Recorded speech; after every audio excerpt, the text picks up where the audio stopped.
Whoosh! A gust of freezing air blew through the streets, filling the alley with sparkly snow. It seemed that everyone was hurrying inside to escape the winter storm that evening. The squirrels were hiding in their tree nests, the rabbits were fast asleep in their dens, and the pigeons were all cuddled together under the roof of the train station. The city was so still that the only sound was the whistle of the wind and one tiny squeak. Squeak!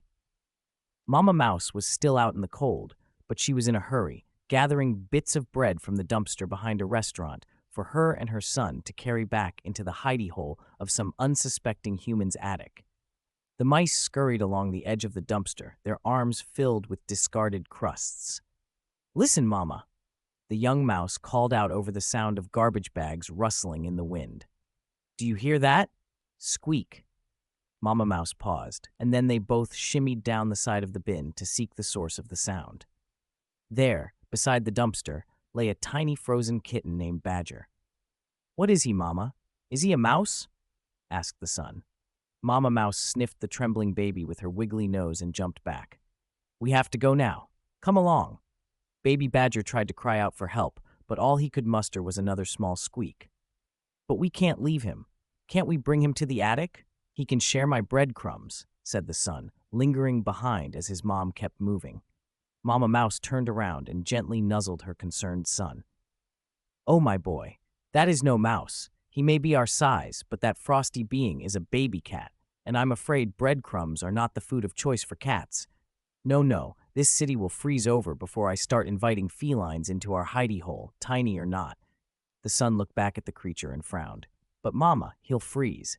"Kittens belong with cats, and I'm sure his family is around here somewhere," she said, pulling her son along the path. "I feel sorry for him," said the son, and as he scooted away on the icy street, he left a trail of breadcrumbs behind in hopes that it would help the mama cat find him. To think that a mouse could take pity on a cat. That should tell you the danger that Baby Badger, a newborn kitten no bigger than a snowball, all alone in a winter storm, was in. He couldn't hear the wind, as his ears were still folded shut. He couldn't see the snow, as his eyes were still closed. All he could sense was a light overhead, where a bright neon sign buzzed in the dark.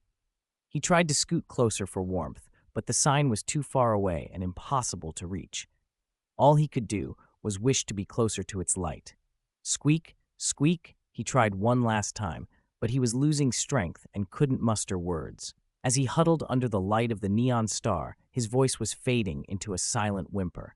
Squeak! For a moment, the alley was quiet again, until the distant crunch of footsteps in the snow drew near.